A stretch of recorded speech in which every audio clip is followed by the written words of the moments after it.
Hi, I'm Dallas. After 3 years of working my butt off at Apex Marketing, I finally got that promotion to senior account manager last week. The raise wasn't life-changing, but it meant I could finally move out of my crappy studio apartment and maybe start saving for something better than instant ramen 5 nights a week. The promotion celebration with my coworkers was awesome. We hit up this cool bar downtown, and for once, I didn't have to count every dollar I spent. My friend Melissa kept buying me shots. "Girl, you earned this. No more answering to that micromanager Jenkins. You're the boss now." I was still riding that high when my dad Richard called, demanding I come over for dinner that Sunday. "It's important, Dallas. Family meeting. Be here at 6. I should have known something was up. Richard never called for family dinners unless he wanted something. But like an idiot, I showed up with a bottle of wine, thinking maybe he was actually proud of me for once. Our house wasn't much. A small 3-bedroom in a neighborhood that had seen better days. Richard had been between jobs for as long as I could remember, and my brother Trevor was following right in his footsteps at 27. The moment I walked in, I could feel the tension. Trevor was sprawled on the couch, playing some game on his phone, barely looking up. "Hey, little sis got a promotion. Now she's all fancy." I ignored him and headed to the kitchen where Richard was setting the table. Pizza boxes and paper plates. Classy. "So what's this meeting about?" I asked, pouring myself some wine. "Sit down first. We'll talk after dinner." Dinner was awkward small talk about nothing. When Richard finally cleared his throat, I knew the bomb was about to drop. "So, Dallas, I hear you're making good money now?" "I got a promotion, yeah." "About time you started contributing to this family. Your brother needs help getting back on his feet." Trevor suddenly perked up. "Yeah, I'm thinking about getting certified in something. Computers, maybe." I almost choked on my wine. "Since when?" Richard slammed his hand on the table. "Don't interrupt. Here's how it's going to work. You're giving 65% of your salary to your brother for his future, and the rest to me for household expenses." The room went silent. I thought he was joking. "You can't be serious." "Dead serious. It's time you paid us back for raising you. Your brother needs it more than you." I stood up so fast my chair fell backward.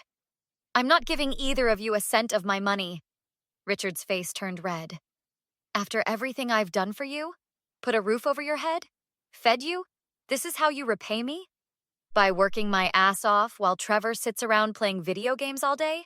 That's your parenting success story?" Trevor pointed at me. "You always thought you were better than us. I'm not giving you my money. End of discussion." Richard grabbed my arm. "You ungrateful little bitch. You think you can just—" I yanked away from him. "Touch me again and I'm calling the cops. If you walk out that door, don't bother coming back," he threatened. I grabbed my purse and headed for the door. Wouldn't dream of it. As I slammed the door behind me, I heard Richard yelling that I'd regret this. But walking to my car, I felt something I hadn't in years. Freedom. They wanted to leech off me like they had my whole life. Not anymore. This time, I was choosing me. The calls started at 6 a.m. the next morning. My phone buzzed with Richard's name for the 5th time as I walked into the office. "You gonna answer that?" Melissa asked, eyeing my vibrating phone. "Nope. Been ignoring him since last night." "What's his deal anyway?" I tossed my phone in my desk drawer.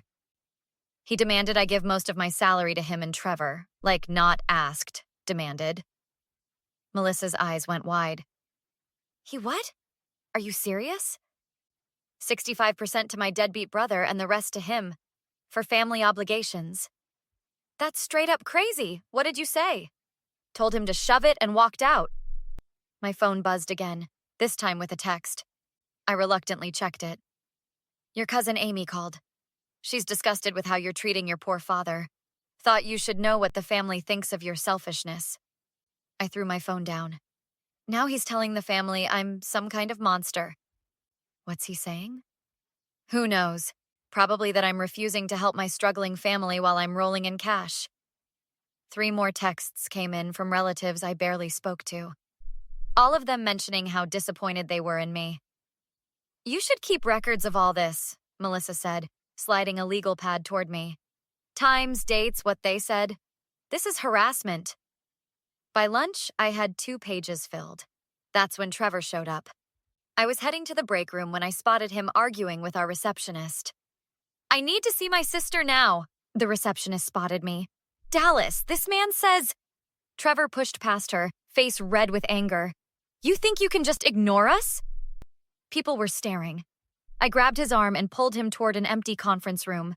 "What are you doing at my job?" "Dad's freaking out. You haven't answered any calls or texts. Because I'm not giving you my money. Now get out before I call security." "You don't understand. Dad owes people money. Serious people." "Not my problem. He told them you'd help. He already promised them." This was new. "He what?" "He kind of told them you agreed to help with his debts." The conference room door opened and my boss Marcus poked his head in. "Everything okay in here?" "My brother was just leaving." Trevor glared at me. "This isn't over." After he left, Marcus asked if I needed help. I assured him everything was fine, but he didn't look convinced. Back at my desk, Melissa was already planning. "We need to go nuclear on them. I've been thinking about this all morning." "What do you mean?" "Document everything, then hit back harder. My cousin's a lawyer. She says this is textbook harassment." That evening, I searched my name online out of curiosity. What I found made my stomach drop. Loan applications, credit card inquiries, all from the past week. I called the bank immediately. "Yes, Miss Winters, we have applications for 3 new credit cards under your social security number. All submitted this week." I didn't apply for any credit cards. "The applications list your current address as 1423 Oakwood Drive." My father's address. "Freeze everything now," I said, my hand shaking. "Someone's stolen my identity." I hung up and called Melissa. "Remember that revenge plan? I'm in. And it just got a whole lot bigger." The next morning, I got a strange call from a number I didn't recognize. "Dallas? It's your Aunt Rachel. Don't hang up." I hadn't spoken to Rachel in years, not since her falling out with Richard. "How did you get my number?" "Your cousin Amy mentioned your issues with your dad. I figured it was finally happening to you too." "What do you mean too? Can we meet? Some things shouldn't be said over the phone." At the coffee shop, Rachel got straight to the point. "Your father did the same thing to me years ago. Demanded I support him and Trevor. When I refused, he tried to open credit cards in my name." My stomach dropped. "He's doing it again. With me." "Not surprised? He did it to your cousin Jason, too. It's his pattern. Find a family member who's doing well, guilt them, then steal from them if they refuse." "Did you report him?" "I threatened to. That's why he cut me off. Told everyone I was crazy. Classic Richard." I showed her the credit inquiries. "I've frozen my credit, but the applications are already out there." "Smart move. Now listen, Trevor isn't helpless. He's never held a real job. Not one. They've been living off your grandmother's social security and whatever they can squeeze from family." Back at work, Marcus called me into his office. "Your brother's visit concerned me. Everything okay?" "My family is pressuring me for money. They're escalating to identity theft." Marcus leaned forward. "That's serious. Need time off? Legal help?" "What I need is job security. I'm worried they might try to sabotage me here. They'd have to go through me first. We can restrict visitors and screen calls." "Thanks, Marcus. I really appreciate it." That evening, I called Richard. "So you finally came to your senses," he sneered. "I've been thinking about what you said. About family obligations. About damn time. I want to discuss it properly, with everyone there. This Sunday, 6 o'clock. I'll be there." I texted Melissa. He took the bait. "Got the recorder ready? Remember, state law requires only one-party consent." "Already downloaded the app. But I need more evidence of the identity theft." "My cousin says you need proof he submitted the applications." I called Rachel back. "That family meeting where he pressured Jason? Did anyone record it?" "No, but Jason kept the loan paperwork. Richard was dumb enough to use his home address for everything. Said he was helping with the application process." That's exactly what I needed to hear. I spent the week gathering evidence, recording every threatening voicemail, saving every text. By Sunday, I had a foolproof plan that would make sure Richard and Trevor could never try this with anyone again. I slipped the phone with the recording app into my pocket and headed to the house where I grew up, ready to end this once and for all.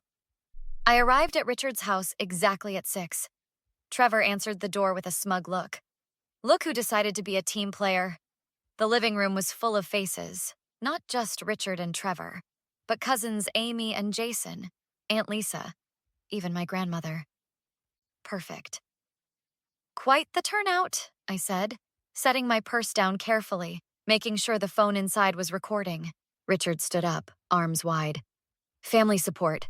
They're all here to help you understand what family means. I nodded, looking around the room. Before we start, I actually invited someone else. The doorbell rang. Trevor opened it to find Aunt Rachel and my boss, Marcus. What the hell is she doing here? Richard pointed at Rachel. Supporting family, isn't that what this is about? Richard's face turned red. You've got a lot of nerve showing up with her. Actually, I have evidence to share with everyone. I pulled out a folder. These are credit card applications submitted in my name. From your IP address, Richard. The room went silent. That's ridiculous, Richard sputtered. The bank's fraud department doesn't think so. I pulled out my phone. And here are 17 threatening voicemails you left me in the past week. I played one. You ungrateful brat. If you don't start helping this family, you'll regret it. I raised you and this is how you repay me? Grandma's face fell. Richard, you didn't... She's twisting things. Trevor jumped in. We just asked for help. 65% of my salary isn't asking for help. It's exploitation. I turned to Jason. Which you're familiar with, right? Jason nodded slowly. He tried the same with me 3 years ago. Rachel stepped forward. And me, 10 years ago. Lisa looked shocked. Richard, what have you been doing? They're lying, all of them. I pulled out another document. This is a police report I filed yesterday for identity theft. The detective found 4 credit cards opened in my name, all mailed to this address. Richard lunged toward me, but Marcus stepped between us. Touch her, and I'll add witness testimony to assault charges. I talked to Grandma yesterday, I continued. Imagine her surprise when I mentioned how you told me you've been supporting Trevor through his education. Funny, since she's been sending monthly checks for his tuition. Grandma's eyes narrowed. Trevor, you told me you were in community college. Trevor backed away. I was planning to enroll. For 5 years? Rachel asked. The doorbell rang again. This time it was a police officer. Richard Winters? The next few minutes were a blur as they arrested him for identity theft and fraud. Trevor tried to slip out the back, but Grandma caught his arm. You're not going anywhere until you explain where my money went. 6 months later, I sat in my new apartment with Melissa and Rachel, celebrating my latest promotion. Heard Richard got 3 years, Melissa said, pouring wine. And Trevor's living in Grandma's basement on strict conditions, Rachel added. Actually working for once. My phone buzzed with a text from Richard. I'm sorry for everything. When I get out, can we try again? I've changed. I deleted it without responding and raised my glass. To family, the ones we choose. The restraining order against Richard was still pinned to my fridge. Some bridges aren't meant to be rebuilt, especially when you're the one who burned them down in the first place. What would you do if your family demanded a percentage of your salary? Would you give in to keep the peace? Or would you cut them off completely like Dallas did? Is there ever a legitimate reason to expect adult children to financially support their parents or siblings? If this story resonated with you, hit that like button and share your thoughts in the comments below. Don't forget to subscribe for more compelling stories about standing up to toxic people in your life. New videos every day.